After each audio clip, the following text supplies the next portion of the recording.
Good morning, student. Class 10 Geography, Chapter 1. The name of chapter Resource and Development. Resource and Development. Resource, अब कोई भी resource available होता है, बस हमको उसको फाइंड आउट करना होता है कि उसकी रूट कहाँ पे है, उसका यूज कहाँ पे है। आपको पता है कि जैसे जंगल में इतने सारे हजारों पेड़ हैं, लेकिन हमें उन पेड़ों की यूज के बारे में पूरी जानकारी नहीं होती है।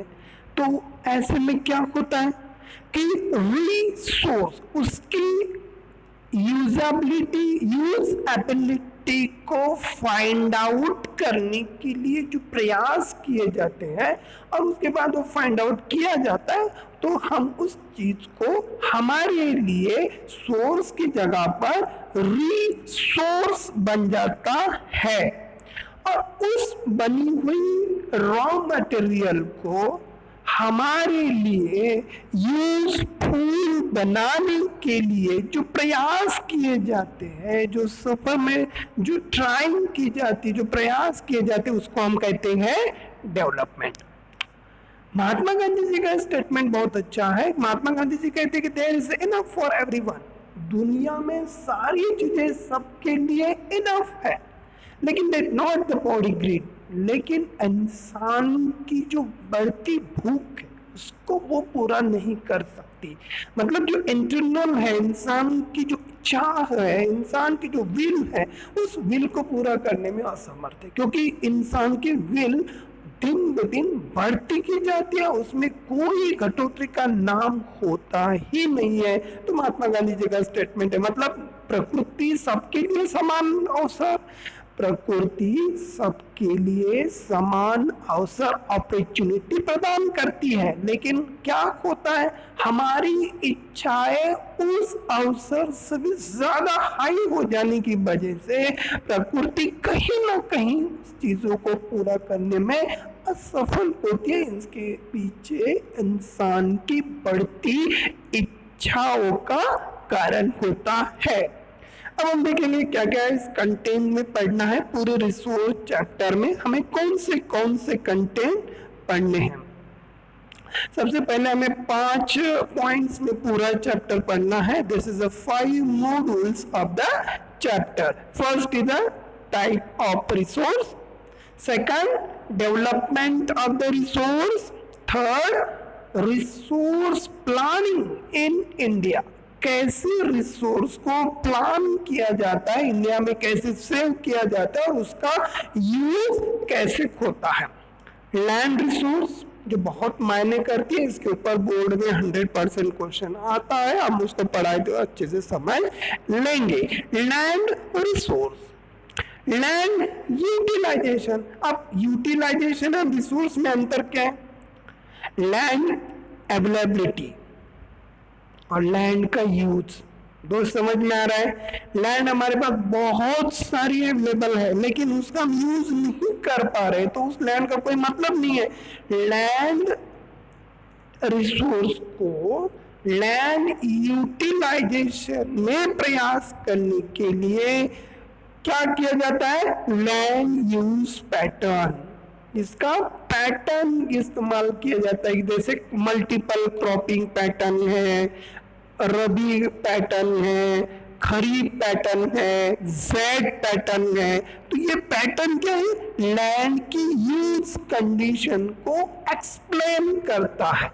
फिर land degradation and conservation of major, ये चारों जो चीजें आपको मिल रही है, ये चारों चीजें एक ही सेक्टर से रिलेटेड है। लैंड रिसोर्स मतलब हमें कोई फॉरेस्ट रिसोर्स नहीं पढ़ना है, हमें कोई वाटर रिसोर्स वाला चैप्टर नहीं पढ़ना है, हमें केवल वन रिसोर्स पे कॉन्सेंट्रेट करना है, वो है लैंड रिसोर्स। कौन सी? लैंड रिसोर्स, लैंड का utilisation, use pattern in India and land degradation on conservation measures, ये पढ़ना है। और लास्ट पॉइंट इस चैप्टर का है soil as a resource. Soil land से डिपेंड आती है, लैंड के साथ, क्योंकि सॉइल ही लैंड का ही एक पार्ट है। तो अब समझ में आ रहा है कि रिसोर्स प्लानिंग में हमें कौन सी चीजें पढ़नी है। केवल 2 पॉइंट्स पढ़ने हैं, एक land utilisation, land resource, land use pattern, land degradation, conservation measures and soil as a resource. तो शुरुआत करते हैं हम फर्स्ट पॉइंट से, type of resource. Okay, now my dear student, this is the syllabus of the chapter. Please learn it. That is very important chapter. This chapter is coming examination 10 marks. So it's very important because 20 marks of the geography chapter and you have only 4 chapter in syllabus. 5 mark is math different question. So 25 marks already cover in SST examination of class 10. This chapter is very important chapter. और में question आते हैं तो एक by one question समझने की कोशिश करें, 1 by 1 पार्ट करते हैं। सबसे पहले हम इंट्रोडक्शन देखते हैं कि natural resource occur naturally within environment that exists relatively undistributed by mankind of the natural form. A natural resource is often characterized by amount of biodiversity, geodiversity and ecosystem. 3 concept, 3 definition हमें यहाँ पे पढ़नी है। एक है कौन C concept, जो biodiversity, जिसे बायोडाइवर्सिटी हम फ्लोरा एंड फौना कह सकते हैं, live and अलिव, live and not live, दोनों तरीके का जो रिसोर्स अवेलेबल होता है, जैसे पर्वत है, माउंटेन है, this is alive, biotic and abiotic resource, living and non-living resource, including this making a system, it's called of the biodiversity, different biodiversity, okay। And geodiversity, जो हमारा एनवायरमेंट है, हमारे साथ में जो एनवायरमेंट है, क्लाइमेटिक कंडीशन है, बरसात होती है, ठंड होती है, विंटर सीजन, रेनी सीजन और समर सीजन, जो अलग अलग तरीके की जियोडाइवर्सिटी होती है। और इकोसिस्टम मतलब 3 तरह का, समंदर में, जमीन के लेवल और आकाश, मतलब sky, land, water and sky, इन 3 जल, थल और स्थल, इन तीनों चीजों को जोड़ने वाला जो सिस्टम है उसको हम क्या कहते हैं, इकोसिस्टम। तो एक एक करके हम अब आगे चलते हैं, देखते हैं पार्ट। सबसे पहले क्लासिफिकेशन ऑफ द रिसोर्स, जो पहला पार्ट है, आप देख रहे हो कि रिसोर्स कितने प्रकार का है। रिसोर्स की डेफिनेशन में बताऊंगा। रिसोर्स का मतलब क्या होता है पहले समझ लो। Everything available in our environment, सभी चीजें एनवायरमेंट में अवेलेबल है। रिसोर्स की डेफिनेशन याद रखना, मैं फिर से बता रहा हूँ, धीरे से बता रहा हूँ, लिख लेना अगर आपके पास पेन है तो। रिसोर्स, एक मार्क के लिए क्वेश्चन आता है ना, everything available in our environment, सभी चीजें इन्वायरमेंट में अवेलेबल है। Everything available in our environment which can be use, which can be use, which can be use to satisfy our needs। हम रिसोर्स की डेफिनेशन पढ़ रहे हैं, एक्चुअली याद रखना चीज को। which can be used to satisfy our need, provided is technologically accessible। वो 3 चीजें उनके अंदर होनी चाहिए। एक technologically accessible, technologically TA, technologically accessible, economically feasible, EF, economically feasible and culturally acceptable, CA। पहला क्या आता है, 3 चीजें याद रखना। TA technologically accessible, economically feasible and culturally acceptable can be called a resource, can be called a resource. 3 चीजें याद रखना, technologically accessible, economically feasible and culturally acceptable, this is call of the resource। Okay, 3 चीजें समझ में आई। अब इसका example लेके आगे चलते हैं। जैसे मान लो कि हमारे यहाँ पे पेट्रोल मिल रहा है, तो पेट्रोल क्या है, 3 चीजों में आता है। एक तो पेट्रोल की जो ड्रिलिंग होती है वो इकोनॉमिकली फिजिबल होना चाहिए, इकोनॉमिकली इजीएस्ट होना चाहिए। उसके जो यूज है, हमारे लोगों ने उसको यूज करने के लिए लोगों की परमिशन चाहिए, मतलब कल्चरली एक्सेप्टेबल चाहिए। इकोनॉमिकली वो हमें बनना चाहिए कि भाई 10 रुपए का हम पेट्रोल वहां से निकाल रहे तो कम से कम 2-4 रुपए हमें प्रॉफिट मिले, तो उसको कहते हैं इकोनॉमिकली फिजिबल। और टेक्नोलॉजिकली एक्सेसिबल, वो निकालने में हमारे पास टेक्नोलॉजी अवेलेबल होनी चाहिए। ये 3 चीजें जिस चीजों में मिलती है वो तमाम चीजें रिसोर्स में कन्वर्ट होती है। Okay, so types of resource बात कर रहे हैं हम। 2 तरह का रिसोर्स काउंट करते हैं, एक नेचुरल रिसोर्स और दूसरा ह्यूमन रिसोर्स। अब नेचुरल रिसोर्स में 2 तरह का होता है, एक तो रिन्यूएबल रिसोर्स एंड दूसरा होता है non renewable resource. Human resource में structure and institution, quantity and quality available resource. अब ह्यूमन क्वालिटी में देखते हैं, ह्यूमन रिसोर्स में देखो, अगर स्किल और अनस्किल लेबर, स्किल लेबर अगर हमारे इंडिया में मान लो 100 पीपल है, 100 में से 40% पीपल अगर स्किल है और 60% अनस्किल है, तो हम उसको रिसोर्स को, जो स्किल लेबर है वो हमारे लिए इकोनॉमी के लिए यूजफुल होता है।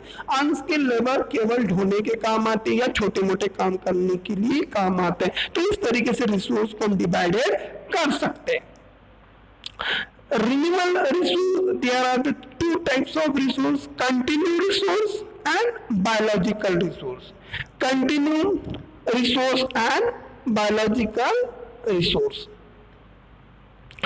कंटिन्यू रिसोर्स क्या होता है, विंड, वाटर जो हमारे इस्तेमाल किए जाते हैं वो कंटिन्यू रिसोर्स में आते हैं, क्योंकि वो कभी खत्म नहीं होने वाले हैं, एग्जॉस्ट लेवल पे उनका काम नहीं होता है।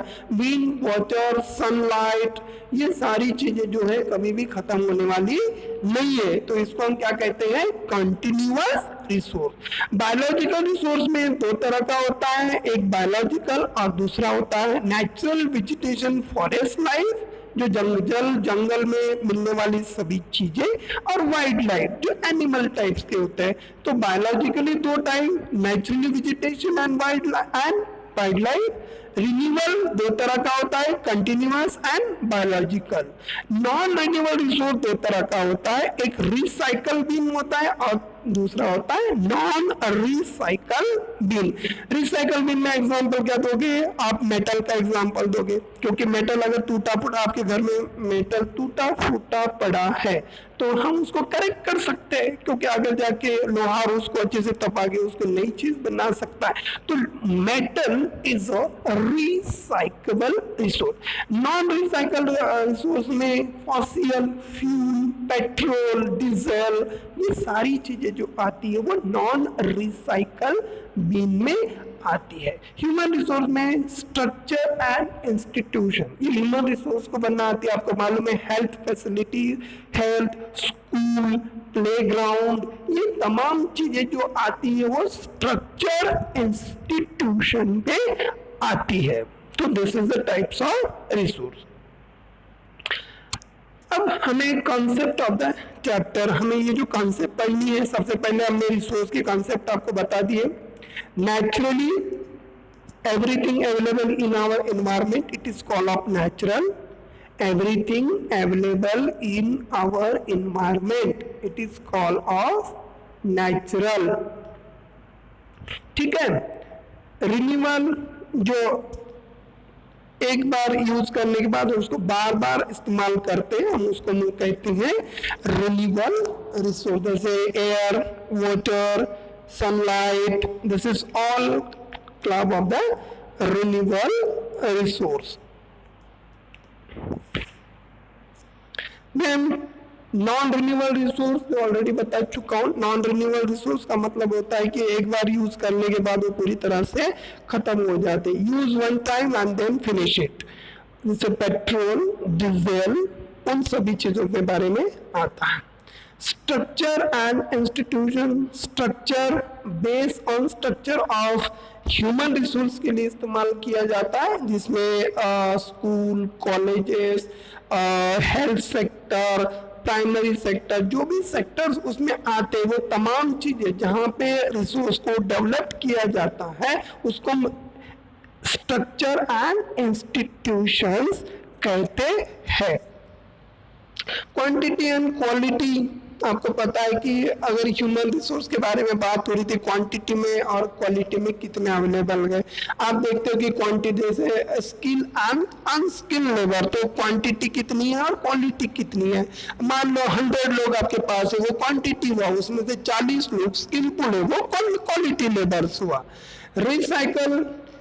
रिसाइकलेबल बिन का मतलब सिंपल है, जैसे आपको मेटल का एग्जांपल देते हैं, मेटल में हम इसको इस्तेमाल करते हैं, बार बार उसको इस्तेमाल कर सकते हैं, उसको हम क्या कहते हैं, रिसाइकलेबल बिन। और नेचुरल वेजिटेशन, जो जंगल में फॉरेस्ट मिलता है, उसके जैसे जुडियल रिसोर्स ऑफ द प्लानिंग के साथ जो जुड़ता है, हम उसको कहते हैं कि natural vegetation and wildlife, जो जंगल में मिलता है, wildlife, animal, flora and fauna, living and non living, abiotic and biotic resource, जो नेचुरल वेजिटेशन का एक पार्ट है, living and non living resource. अब हम रिसोर्स को 3 कैटेगरी में डेवलप करते हैं। सबसे पहले हम टाइप्स ऑफ रिसोर्स को पढ़ते हैं कि on the basis of origin. एक बायोटिक रिसोर्स, अबायोटिक रिसोर्स, जो natural vegetation and wild life का एक पार्ट है या बायोलॉजिकल का भी एक पार्ट है।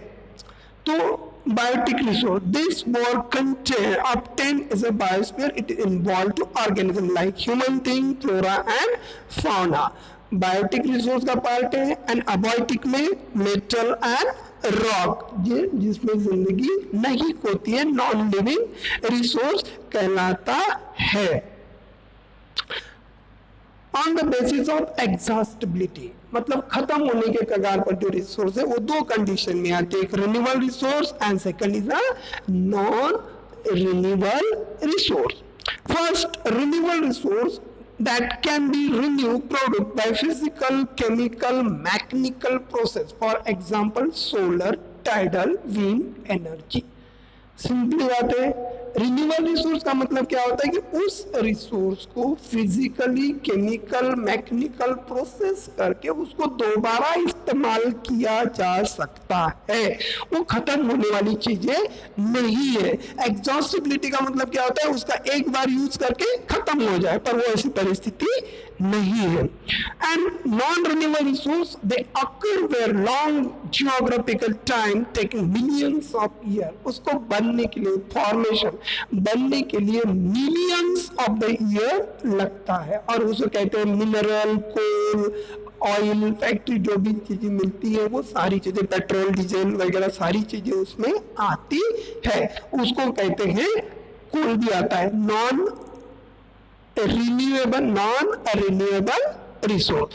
तो on the basis of exhaustibility, how many types of resource? There are the 2 types of resource, renewable resource and non renewable resource। तो एक तो आता है रिन्यूअल में, renewal resource that can be renew और प्रोड्यूस और physical, chemical, mechanical process, for the example of solar, tidal, wind energy. And non-renewable resource, they occur a very long geographical time, taking millions of year in their formation. उसको बनाने के लिए कई millions year लगते हैं.